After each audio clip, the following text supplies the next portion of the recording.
Good evening, good evening, good evening. Welcome to Elevating Men. This is our Monday night session. We're doing something a little different today. We have now the Elevating Men Book Club, where we want to dive into different books, see what we can learn. And so today we have one from our very own A.L. Boykin, aka Dinner and Dialogue.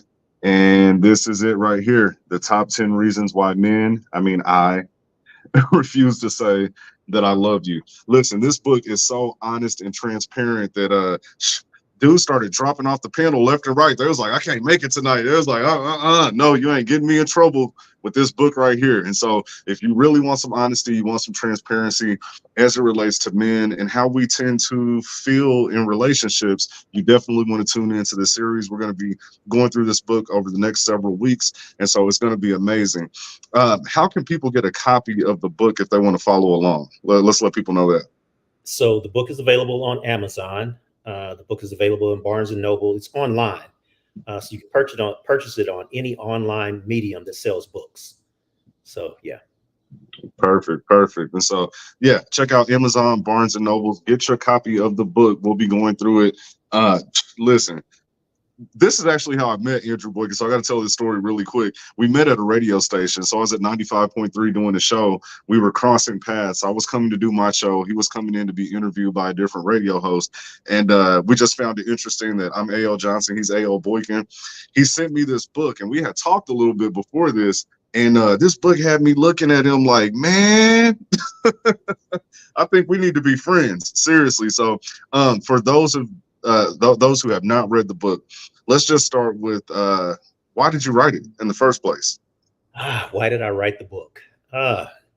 So I think it was a January night, and my significant other and we were arguing, or she was arguing. I was watching television, and she really wanted to engage with me about the same old thing. And just as I was about to argue back with her, I was frowning and everything. I mean, I was because she was disturbing what I was watching. I think I was watching something like really, really real, like the Three Stooges or something, important. But instead, I got up from the floor, walked downstairs, got my computer, came back upstairs, sat on the floor, and I began typing everything that she was saying, all the stuff that she was arguing with me about and complaining about. I started typing it down. And after I typed that down, I actually started to type everything that I wanted to say to her, exactly the way I wanted to say to her. I mean, I Okay, was so like, let's pause right there because I saw you emphasize exactly the way that I wanted to say it to her. And a lot of times we end up sugarcoating our interactions in a relationship because we really don't want to, break things or cause additional turmoil. And so expound on that a little bit, the exactly the way I wanted to say it. so it's been my experience and my opinion that when people are in a heated argument, especially when there's love involved, emotions involved, when people are in a heated argument, sometimes someone goes a little bit too far. And when someone goes a little bit too far, then the defense mechanisms come in, and the attack, the counter attack comes back. So words are being thrown in ways that, hey, I don't care how they cut you. I don't care how deep they cut you. You about to hear what I feel. No, no, no. Better yet, you about to feel what I feel through my words. And yeah, so I Mm, started putting those feelings into that keyboard. got it, got it. And so would you consider this book, was it a form of like therapy for you? Because I know for myself, when it comes to, getting over certain things, maybe writing it out or talking it out, getting through it in that way helps me. Is that what this was for you, or was it something else? So what it was for me was I didn't know at the time, and that's the honest answer.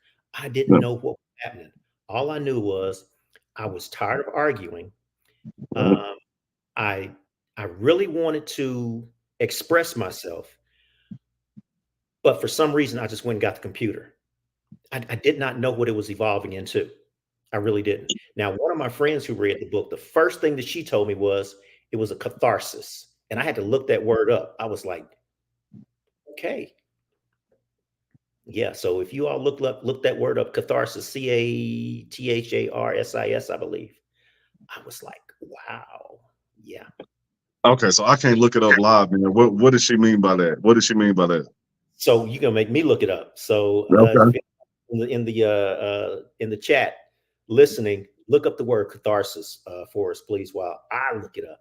But I'm gonna look it up. It says Okay, CATHA. while you're looking that up, for those of you that are just tuning in, we're talking about his book, The Top 10 Reasons Why Men Refuse to Say, I Love You. You can find it on Amazon.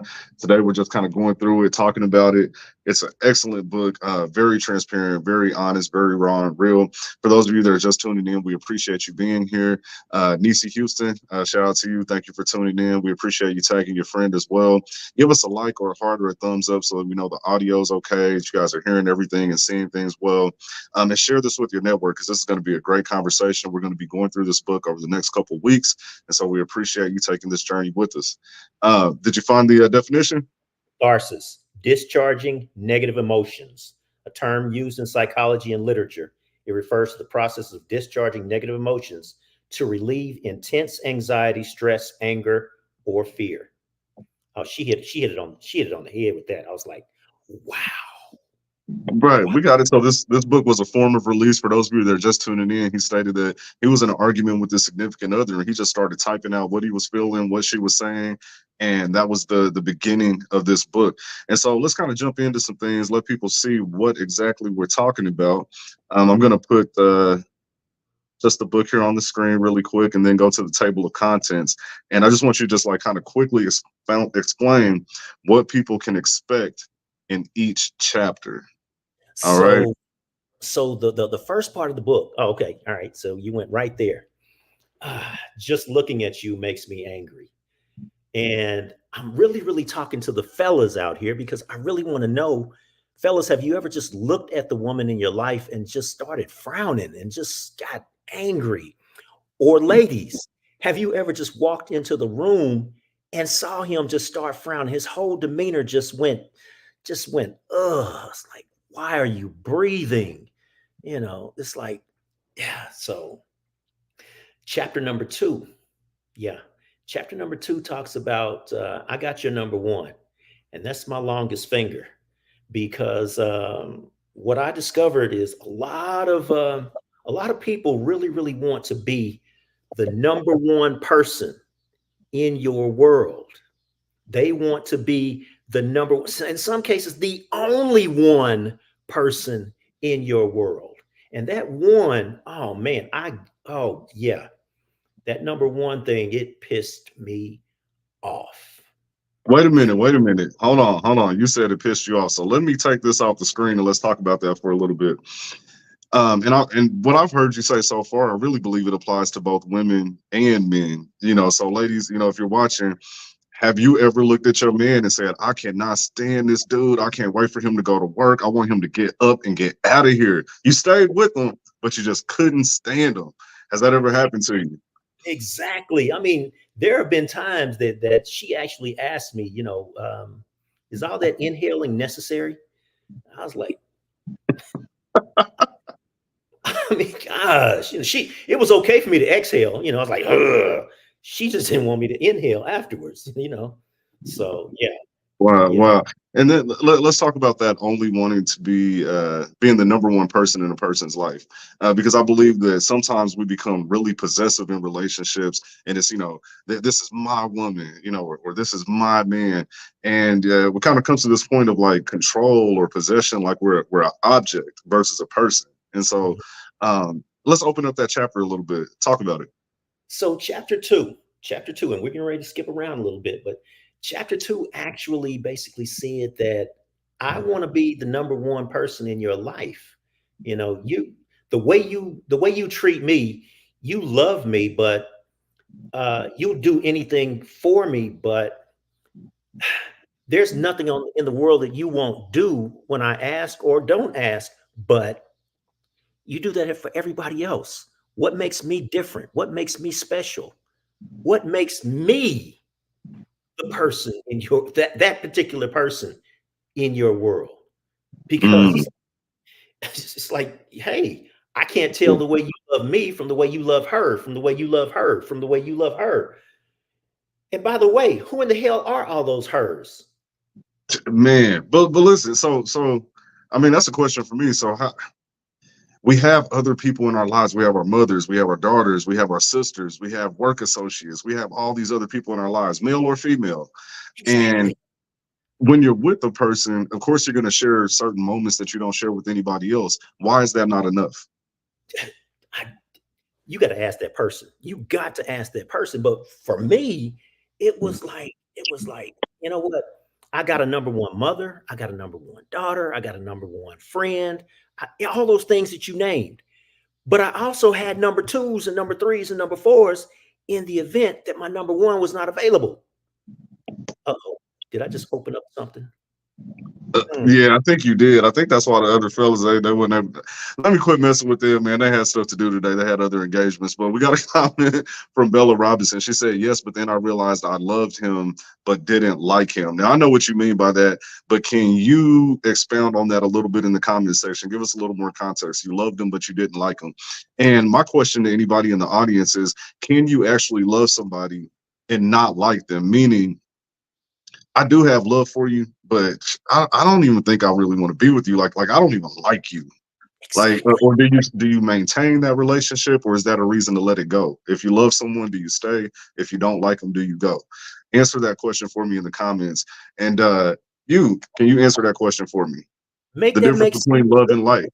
Make that make sense to me. So that was one of the reasons why that book was titled The Top 10 Reasons Why I Refuse to Say I Love You.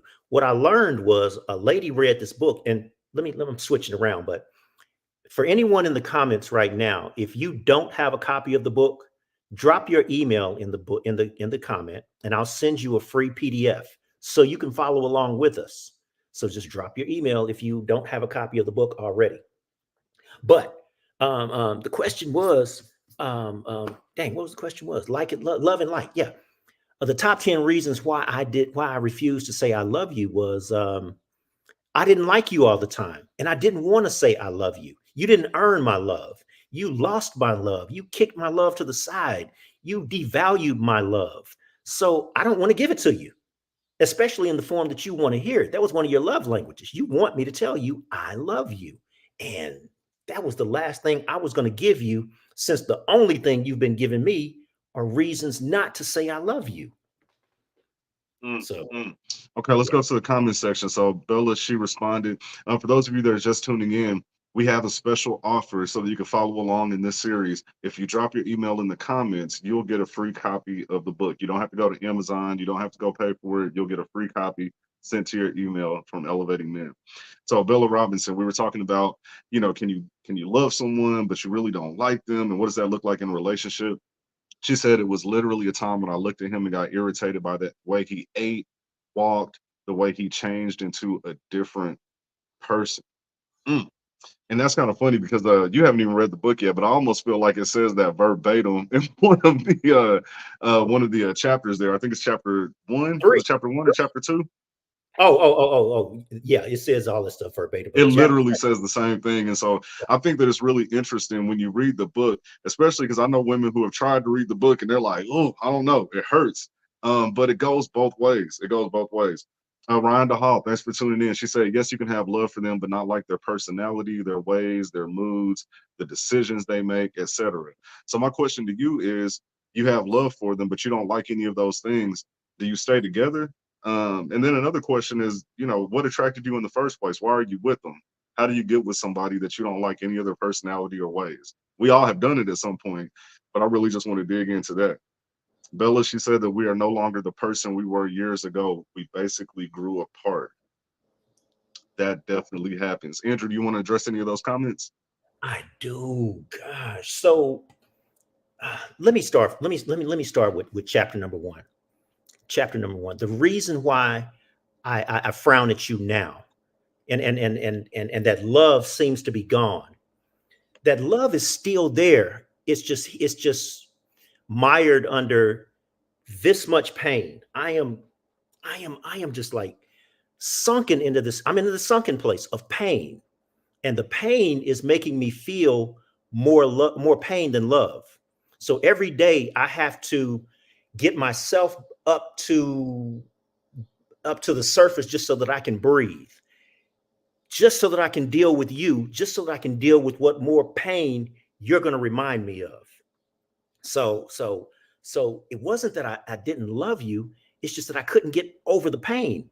The pain had been, and the book actually starts out over time. It says that, all those little cute things that you used to do in the beginning, and I used to laugh at them and, say, hey, cute, funny.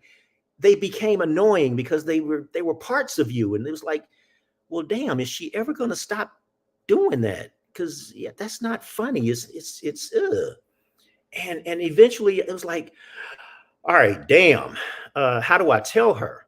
Because I don't want to hurt her feelings, because I still love her and I still want to love her. However, things were getting in my way. I was getting in my way. And I started saying, you know what? Damn it, I need to breathe. And that meant breathing away from her, breathing out of her space, breathing somewhere else where the air that she was giving me, where the air was fresher than the air she was giving me. Uh-oh, did I just open up another can of worms? Damn.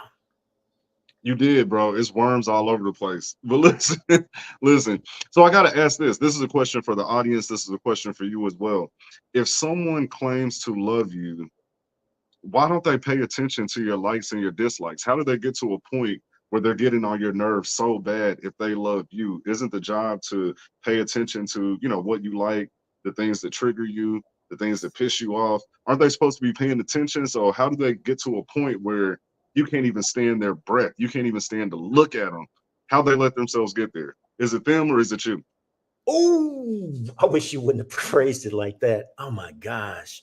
So so And I used please to do answer this in the comments as well. We got a couple other comments we'll get to, but go ahead, Andrew.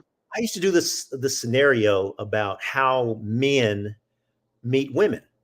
So let's say, for instance, you're on a college campus, you're at work, you're just out at the park, you're just at the store. Man is walking, and all of a sudden, oh my damn, he sees her. She is actually on her path, doing her thing, doing the damn thing. And what he does is he gets off of his path. He stops his direction, wherever it was. He then crosses many different paths. Excuse me, pardon me, get out of my way. And then he approaches her on her path. Or better yet, he's a little bit distant. He's not on her path, but he's not too far away where she can't hear him. He gets her attention. She likes that attention. Eventually, the more attention he begins to give her, the more she looks at him, including where he's standing, his path. The more attention he gives him, he starts to invite, hey, would you like to meet me here? Would you like to go there? Everything ends in a question. What would you like? I can provide it. And the more he's providing those likes, the further away she's getting from her path and closer to his path. To eventually one day she wakes up, she's on his path. He's back on his path. Now, the one reason why he got off of his path, because he was trying to find something that he liked, because his path was not providing that. He saw something that he liked that was not on his path, so he got off of it. And that telltale sign says that I didn't like everything that was on my path. And now that she's on his path, she's now being able to see more and more of him and his dislikes. Kind of like that 80-20 rule. She saw that 20% that he was throwing out, like bam, bam, bam. But after that 20%, like, who is that 80? I mean, damn. And it's every day. So yeah. Oh my gosh. Okay, I got to jump back to the comments real quick. Ryan DeHall, it could be a new person who got comfortable and their true ways began to be magnified, which is what you actually just said. And once someone starts to disgust you, everything they do annoying is less acceptable. Bella Robinson. Yes, exactly. Let's see here. She says, yikes, definitely was me and him. Basically, I grew up and he didn't. As I matured, I no longer thought those things are cute. Ouch. Ouch. Ouch. Ouch. Ouch. Hmm. That Ouch. happens. That happens. See, So because go ahead. let's unpack that a little bit. How are two people together? They're supposed to be lock and step. How do you actually grow apart? how does one person mature beyond the other if you're supposed to be walking together? Because you, like Okay, you said, you're doing everything together at first. So how does it get to a point where one person's enhancing themselves and the other person is remaining stagnant? How do we even get there? so we're getting ready to get into chapter 3 a little bit. And if you put the, um, the titles back up there, the chapter titles, chapter 3 says, "You've changed. You have changed, not me. I'm still the same person I was when I met you. You, on the other hand, have changed. You used to like the way that I chewed gum and played basketball at the same time. You used to like the way that I tied my tennis shoes and sprayed cologne on the left side of my face. You used to like the way that I did all this nothingness in such a suave way. Did you get that? You used to like the way I did all of this nothingness, all of this non leading, all of this directionless stuff in the beginning. But I never knew anything beyond that. So that's why I kept giving you over and over what I knew. And I was hoping like hell you didn't discover what I didn't know. And the more you discovered what I didn't know, the more you would say, because remember, now you're on my path and I'm supposed to be leading. But I get to a point where I don't know where I'm going. So I stop and you bump into me. So you'd kindly say, "Hey, is everything okay?" And I'm like, "Oh, shit. Yeah, everything's cool." So I take a step forward nervously and then I stop again and you bump into me because hey, you're calm, you're relaxed. You know that I'm taking us where we're going. But you bump, hey, do you need me to help you with anything? Oh, no. Hey, I got this. And the more you ask me to help me, the more it starts to ring in my ears. She's about to find out that I don't know where I'm going. And I start to get pissed with myself because I don't know where I'm going. And the more pissed I get with myself and I say, "Okay, where am I going? Where am I going?" She then says, "Hey, where are we going?" I say, "Oh, shit." Yep. Yep. So wait, so let me ask the audience this question because this brings up a good question.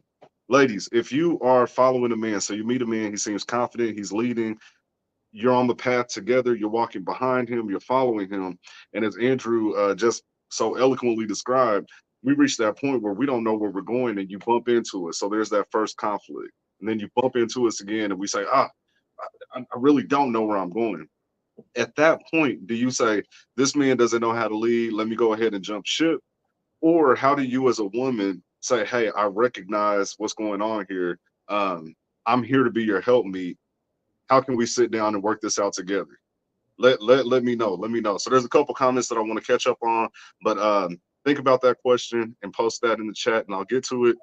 We got Robert G. Pop Hawkins. Thanks for tuning in, man. Thanks for tuning in. We appreciate you. He said, here's the reason why I'll never just be attracted to someone. I have to be a long time, no strings attached friendship with you because I want to see the real you, not your representative. That's one thing that we do too. We rush into relationships so quick. I've been guilty of it. It's that feeling of, just that initial love. And as you alluded to before, and I know we'll get to it deeper in the book, the void a lot of times that we're trying to feel, that new person, that excitement, it fills a void and you just go with it. But if you actually remain friends for long enough, you can actually build a solid foundation that you can build from. And it's based on transparency and honesty. So I definitely agree with that.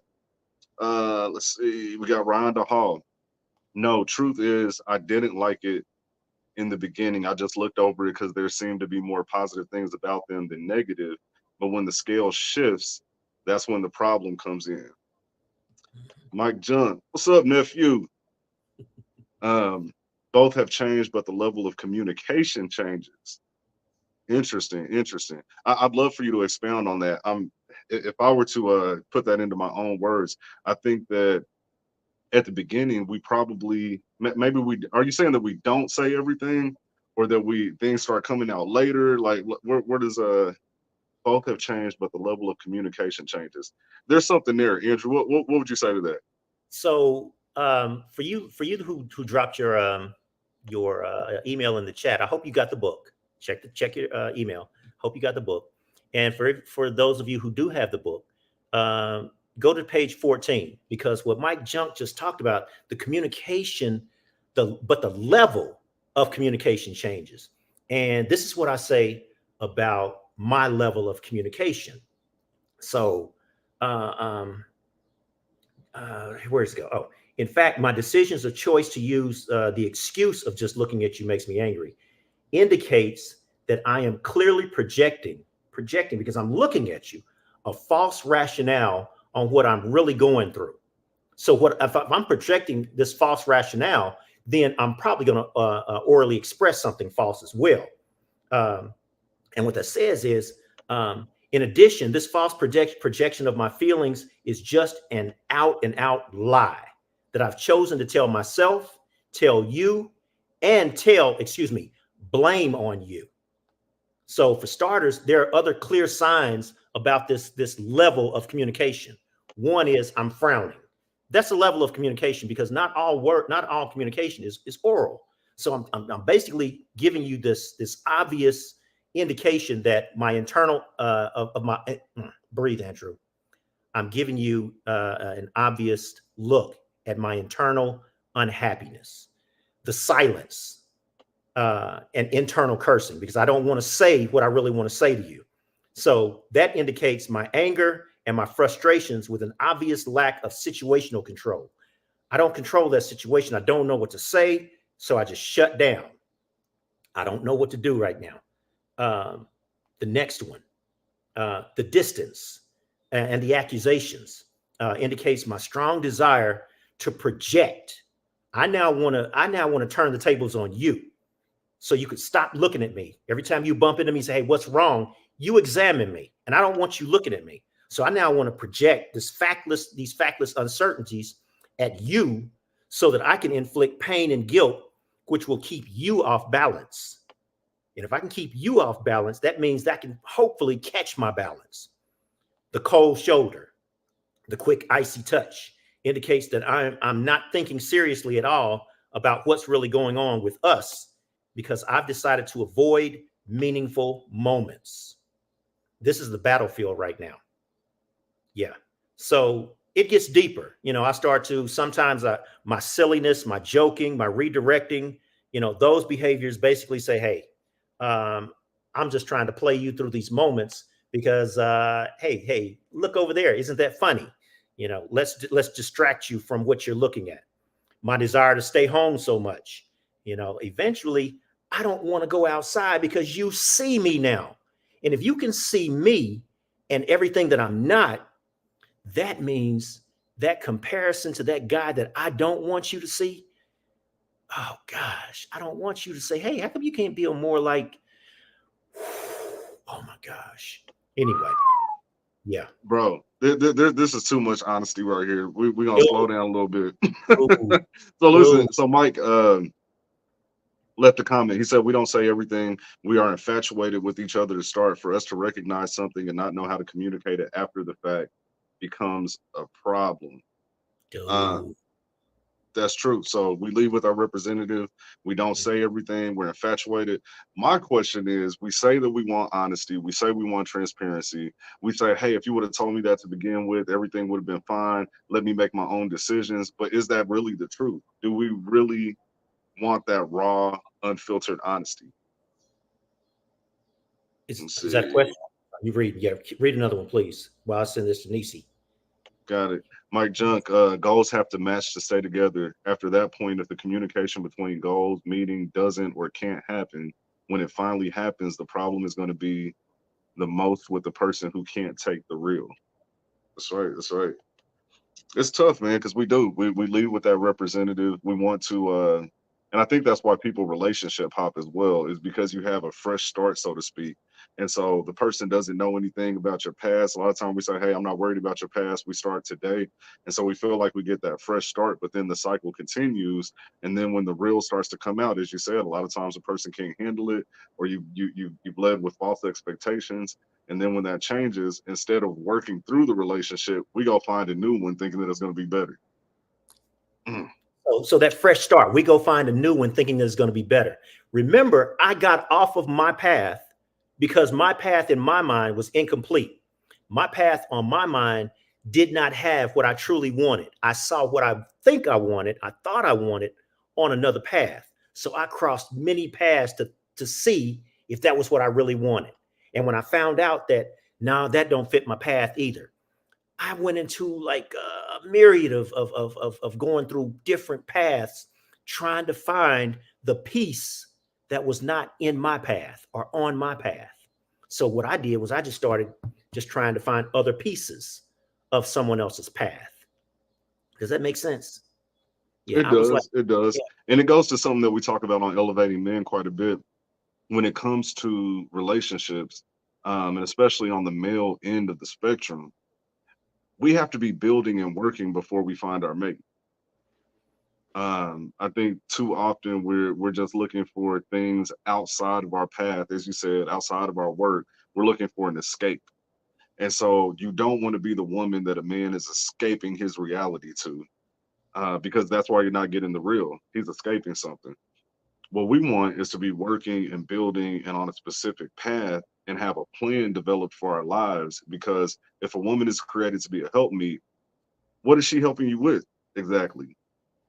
And then when we say a proposal, we talk about marriage and a business proposal. You can't give me a business proposal that doesn't give me the who, what, when, where, how, and why. But when it comes to relationships, all it is attraction. You look good, I look good, I feel a little bit of chemistry, so let's go with it. Over time, that's not enough. It just isn't enough. And so, can anybody speak to that, even in the comment section? Have you ever oh, met someone and you were so attracted that you really didn't care about any plan? You didn't care what the proposal was. You just went off of pure attraction and hoped that everything else lined out. wait, Mm. so that you look good, I look good. We that let's do this thing. That's a good proposal. Has that worked? Yeah, but exactly how you say it. If I don't have anything to propose, then she has nothing to measure on whether or not she can help me with it. You I know, mean, and it, and that actually shows if you're on the same path because you said a lot about her getting off of her path, him getting off of his path. If you're in the same direction and you have the same goals, not necessarily, everything exactly aligned 100%, that may not be realistic, but the core things, the things that matter the most, you all should be on the same path anyway. And then you're just meeting on that path and which enhancing. brings Yep. which brings her counter proposal. So if anything is missing in that proposal, because remember, like you said, she's on her path. In fact, she was going the opposite way that I was going because I was just going. She had an actual direction because, like chapter 2 will actually indicate, women are actually raised, boys are just loved. So we go wherever we want to go, but women are on a specific direction, and I knew this. But the thing is when she sees my proposal, and if it does not include her dreams and her desires, she either inserts them or she says, "Hey, no, thank you," and keeps it moving. That's Mm, how we begin to negotiate our path. You know, mm. So why is it so difficult to let go in the beginning when you realize that you're on two different paths? Because because there the comes a point where we actually realize like there's no real connection here. We're not on the same path. We're not on the same wavelength. Why is it so hard to let it go? because the sex is good. Oh, The sex is good. It actually has you stuttering or speaking in tongues, or sometimes it makes you go to church with them. Hey, just saying. I'm just saying because the sex is good, and to be more real, the after sex, which is I'm not thinking about everything that I was thinking about while I'm having sex. I'm too tired to think about everything that I need to think about after sex. Right now, I am in this moment, right after the ejaculation, I am in a state of peace, right. PEACE, from her PIECE, Hmm. not from her, but from her PIECE. So I'm in a state of peace. And it's that drug that I continuously go to so that I can escape not my not knowing, my directionless life, my 80% that I don't want the world to see because I don't even like looking at it. And let's tackle this a little bit. Rhonda Hall, she said it's just time. It's just time is invested, even if the sex ain't the main thing. Um, that is a very real statement. Mhm. So sometimes we think it's about sex. Sometimes it could just be like, look, especially after you get past a certain age. I believe that most of the people that are on here, we're like outside of our 20s. Most of us are out of our 30s, and so at that point in life, that phase in life, you feel like you don't have time to waste. And so once you've invested several months, a couple years, a decade, it's like, do I really want to start over from square one? And so, yeah, Tammy Parrish, this is my castmate, so I got to shout out to her. Tammy Parrish, thanks for tuning in. We appreciate you. Um, yeah, my castmate, the gospel play, it was just last week. It was amazing, and Tammy did her thing. I think we're actually going to be running that back here in a couple months or so. Whenever we get the announcement, we'll let you know. But that woman can act. So I just want to throw that out there real quick. But she said, yep, sometimes you just don't want to start over again. Absolutely, absolutely. So let me ask you all, because I don't know who's single, who's married, who's what, as far as the audience is concerned. But talk to us a little bit about that, not wanting to start over again, and how it can keep you in a bad situation that you know isn't really serving you well. Hey, it's similar to being in an abusive relationship. And sometimes if you've been abused for so long, it's like this is my normal, this is my worth, this is, I can't do any better. I believe his bullshit. I am not worthy. For so long I can't even tie my shoe, without without his blessing. you know um what gets me, you can always hear a person always downing themselves before you down them. And what that tells me is that they have been down so much that they want to point out the obvious before you reiterate it yet again. And that right there, that's painful. So if a guy keeps saying, "Hey, damn, you can't do nothing right. Can't you help me? Can't you?" But really, what he's doing is he's pointing in the mirror because he can't. He didn't. Wait, hold up. You just brought up the mirror. This is a conversation we have all the time. So, yeah, buckle up your seatbelts. It's about to get real. So, we believe that our women are a reflection of us, not who we represent to be, but who we truly are.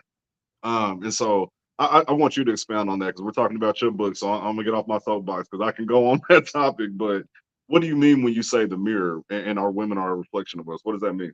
So just the very indication of when she bumps into me because I've stopped and she's confused because I haven't given her any kind of indication of why I've stopped. Usually I tell her everything because in the beginning, it's like, oh yeah. And when I was doing this, I used to do that. And yeah, hey, I was, whoa, that's me. And sometimes when I'm doing this, I'm in my element. I'm just talking about everything that I can do, which has nothing to do with where I'm going or why I'm stuck right now. So she's confused as to why I don't have the words because I was a great linguist in the beginning, but now I can't tell her why. I can't tell her when. The only thing I can tell her is not now. Calm down. I got this. Leave me alone. Uh, or We something else. stall. We're stalling. We're stalling. Absolutely, Yeah. absolutely. So basically, she's telling me what Hmm. I'm already looking at. That's what my mirror does. Hey, Hmm. why don't you ask for? I've told myself that a million times. Why don't I Listen, ask and for? you know what the difference is? If you're actually in a physical mirror, you could just walk away from it. Dude, And so when you talked about in chapter one, where it was like, oh, I can't stand you breathing, it's because you really just wish you could get away from the mirror, but you can't. you know, the mirror's following you around the house. And when you leave and you go out and you become a different person and you come back, the mirror is right there. You can't get away from it. Ryan the Hawk, you said we stay based on potential. Those original goals you were hoping y'all were going to meet together, but having to face the failure of the relationship is hard. Yeah, definitely, definitely. And so that sounds like let's speak on that a little bit. So a man does have a plan, right? mhm. So we talked about men not having a plan, getting off of his path, bringing a woman over here to his whatever incomplete structure he's got going on. But what about the man who does have a plan and he just hit? There's a bump in the road. He hits a failure. Maybe he battles with depression. Maybe there's something that makes him a different person than who he was when she met. How do we deal with that? Because here at So Elevated Men, we talk about mental health, and we know that that's real. We know that depression happens. We know that life happens. And so sometimes a man can have a plan and it just doesn't go right. So what does that look like? So I'm glad that you asked that question, because that's why the front of the book says it scratches out men, because I can't speak for all men, because there are some men out there doing the damn thing.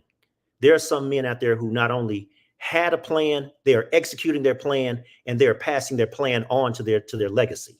So congratulations to those men who are not a part of the reason why this book was written. I'm a part of that reason why the book was written. Yeah, I had plans, I had dreams, I had desires. However, there were other things that I was missing, such as discipline, such as work ethic, such as the knowledge of the fact that I had to do the work. Dreams is like, wow, I can see it happening. However, I didn't know not only that I had to do the work, but how damn hard the work was. I didn't know that the fall from my dream was pretty far back onto the world of reality. And that was a far climb to get back up there. It's like, oh my gosh, all these things I didn't know started to make me second guess myself and my dream. And I didn't want her to know that, because, oh, hey, now that begins to affect my the only thing that I think she likes, because when all this stuff is on my mind, I can't perform. I'm like, oh my damn, this stuff is Bro, starting. hey, let's talk about this again at Oh the man, age that a lot of us are. Because listen, man, this is the crazy part, right? And I don't know because my life didn't go this way, but I see couples that, they met when they were young, they fell in love, they got married, then they had children. It looks so much easier. But for a lot of us, it gets complicated.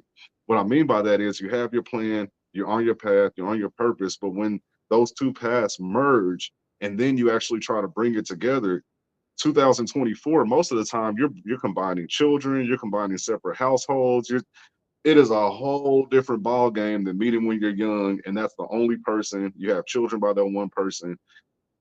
It's different, man. It is different. And so, how do we adjust the plan based off of these types of situations? Like, how do we adjust and really make it work?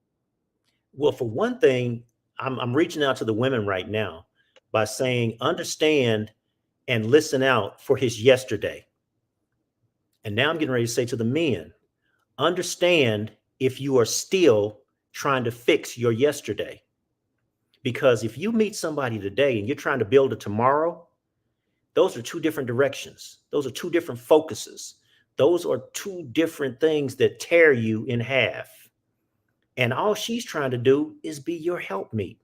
And sometimes, back to that point of that fall, if I don't know how to get up, if I'm afraid to get up, if I've hurt myself too much, and now I can't even give her what I used to give her, now I'm really getting down even more. And that down is not just the fall, but that down starts here. It gets deeper here. And after it gets so far here, it actually gets here to where I don't even have the heart to get back up. And once it starts to kill this, my soul is gone. All that spirit that I had for her, and that I was exuding, and that I could tackle the world and all, dude, I'm an empty man. I am empty, and I don't know how to refill. Wow, wow, wow. So, can a relationship get to a point where it's just unrepairable? And I'm asking that to the audience as well. But can a relationship just get to a point where there is no repairing it? You're on two opposite ends of the spectrum and you're having trouble bringing it back together. As I think it was Rayonda Hall, she said, look, there were all these plans in the beginning. We just want to see it through. Somebody else said that there's so much time invested, so we don't want to start over. And so, is it possible for two people who have gone separate ways to come back to the middle? And I want to leave that question for the audience. Bella left a good comment. She said the delicate dance of post toxic relationship solitude. Post toxic relationship solitude. So you're broken up, you're alone, you're by yourself. It's like doing the cha cha with your emotions, but instead of a partner, you're twirling with self discovery. So there she dances a solo act with a heart full of rhythm. And who knows, maybe one day she'll find a partner who can match her steps. Until then, she's the star of her own show. Mm. Wow. Wow. Ask her also, is that the part that she wanted us to read? Because lower down that she says, please read this. I came across this just today. Explains it perfectly why I'm remaining single. I believe that was the comment. That was it. Okay. Okay. I believe that was a comment. Sometimes we need to learn to love ourselves more to leave a bad situationship. Man, let's talk about that. Like self love. Like, how does that play into all of this? How does that play into all of this? So, the top 10 reasons why I refuse to say I love you. Chapter one starts with, and I'm going to actually ask for you all who do have a copy of the book to go to page 17. Page 17. And what page 17 says is I'm that, going to pause you right there just so people yeah, know. What go ahead. if you do not have a copy of the book? If you drop your email in the comment section, we'll send you a copy free of charge. You don't have to go to Amazon and pay any money or anything. If you catch it on this live stream, go ahead and drop your email and we'll get you a copy of the book. All right, go ahead. Okay, so it starts the real problem that I have with your appearance in this scenario will not be revealed or ever addressed until I recognize, accept, and address the very strong and blinding levels of lust inside of me. So, what's going on right now? Lust is my real problem here. And this lust is not a desire for you. This lust is not a desire for your body or any other woman. It's a strong desire to release me from my tension. Unfortunately, at this point in my life, I don't even realize nor recognize this lust in me.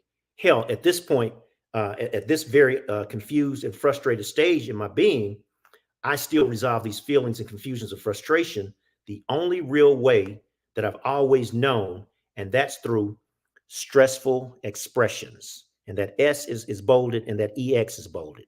So that means that the only way that I resolve my my frustrations is through sex. But basically, lust. I'm lusting for peace. I'm lusting for PEACE. And in my confusion, I confuse it with PIECE. Many different pieces. It might be a car, it might be a house. It's just things. It might be a piece of a woman, but it's not the fullness of it, including it's not the fullness of her. So when she starts to tell me her dreams, when she starts to want to talk during my television shows, when she wants to go shopping or when she wants to do something that's in her on her path, that wasn't what I signed up for. I only signed up for a piece of you because that was the only piece that gave me peace. So Mm, lust was my biggest problem. And lust is not love.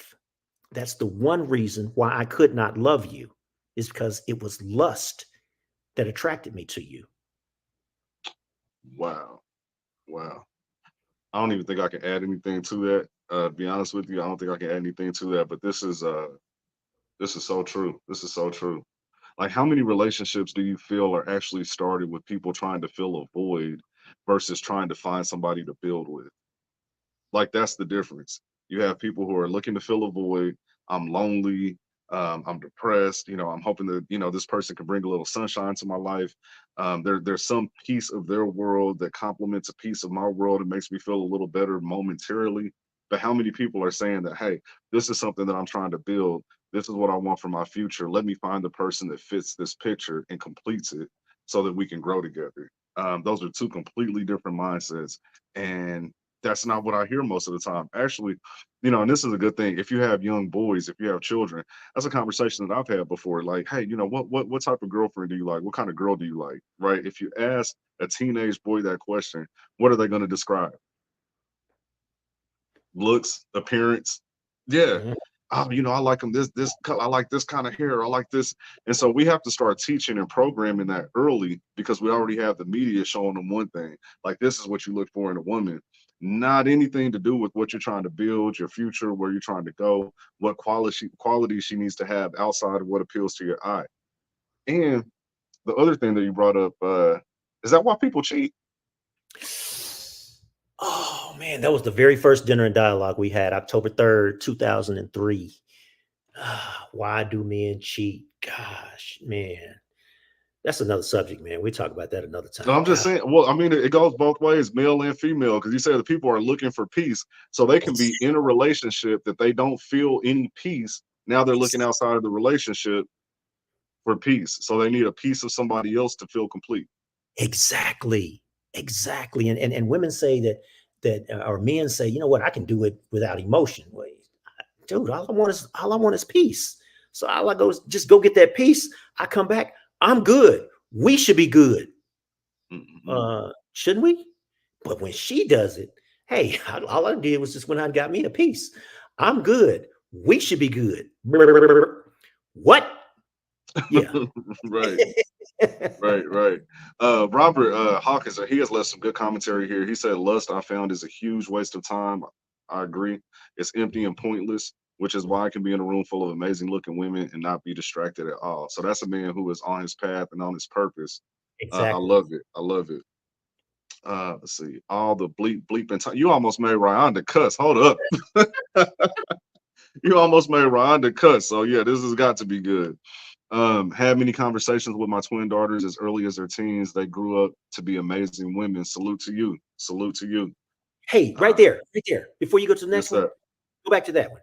This one? Go back. Oh, no, Robert Hopkins had many conversations. That I alluded to the fact that women are raised, little girls are raised, men are loved, and that's what chapter 2 actually talks about. How I was able to just do anything that I wanted to because some woman, be it a mother, an auntie, an older woman who was my mother's friend, my auntie's friend, my cousin, somebody was going to love me through the responsibility that I was facing. All I had to do was cry hard enough. And I learned that because when I cried in front of my father figures, they would punch me and tell me to stop crying and go finish the work. When I cried in front of the mother figures, they would say, "Oh, what's wrong?" And get this, if I cried hard enough in front of the mother figure while the father was standing there and he was getting ready to come and whoop my ass, he'd have to get through her first. Yeah.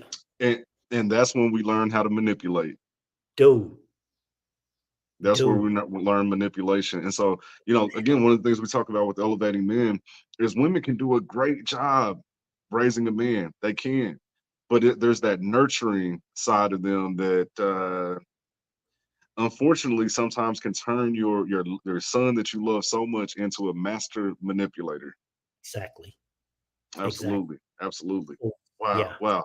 Listen, I hate to say this, but we're almost at the end of our time for this session. But that's why we're going to be going over this book for the next several weeks. We appreciate all of your commentary, all of the shares, all of the tagging your friends. The replay will be up. We're going to replay this tomorrow during the day.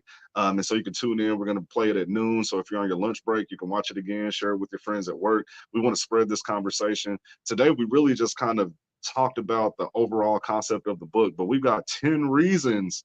That's 10 on why we refuse to say I love you. I'm going to go ahead and put the book cover up and give you guys a little additional dialogue before we wrap up. This is the book right here, Top 10 Reasons Why Men Refuse to Say That I Love You. And you can actually get your own copy. So at any point in time, if you tap into one of our live streams and you leave your email address, you can get a copy of the book without having to pay for it. And so he's been very kind and generous in that regards. You don't have to go to Amazon. You can get it straight to your email. Can I say put the book back up, please? The cover, please. Okay, 1 second. So for those of you who can see it, it says at the top, ladies, if you ever wondered why your man gets so angry with you every time, with every little thing that you do, um, what then this book is for you. And then in parentheses, it says that is if you, ladies, if you're strong enough to get past yourself and the first chapter, because what you're going to find out is this book is not talking about you. It's not about you. It's about him. And if you can get yourself out of the way and just listen to him expose himself and show you his real 80% in his mirror, you will find out that it's never been about you. Mm. Let's look at the table of contents real quick. We got Just Looking at You Makes Me Angry. We talked about that today. I got your number one, and it's my longest finger. I think we know which one that is. I can't stand your butt either. No, you've changed. That's chapter 3. We touched on that a little bit. I can't stand your tail either. It ain't even about you. That's a good one. That's a good one. I'm not your roommate. Another good one. You need to man the F down. When we get to that one, y'all, I'm just telling you, like It's gonna be some fireworks. Like y'all do not want to miss when we get to that chapter. I promise you. Give me one good reason. I don't believe you either. And D, anger. Y'all, I'm telling you, I've read the book cover to cover. I'm telling you, all you have to do is, like you said, Ooh, get past your wanting to censor things for one, because there's a little bit of language in the book, So full disclaimer there, trigger alert. There's some language, but as he said, the book is not about women. It's not about bashing women. It's about helping men see how we are responsible for turning women into what we perceive as a problem. It's our fault. Women are a mirror, and so if you can get through the book, I'm telling you, you'll absolutely enjoy it. But tap into these conversations so that you can really hear from the author directly what this is all about. It's an excellent book. I love it, and I appreciate you for sharing it with us and giving it to the audience for free. Thank you. So, for those of you who do have a copy of the book, and if you please go ahead and read chapters 2 and 3, get your questions ready. Say, hey, you see something like this right here. I want to know more about this because, hey, this is interactive. So when we get to chapter 4 and 5, already have your questions ready, please. Please, please. And I think I want to close with this comment right here. That's self love right there. When a woman realizes it ain't about her, it's about him, and it's okay to choose herself and walk away.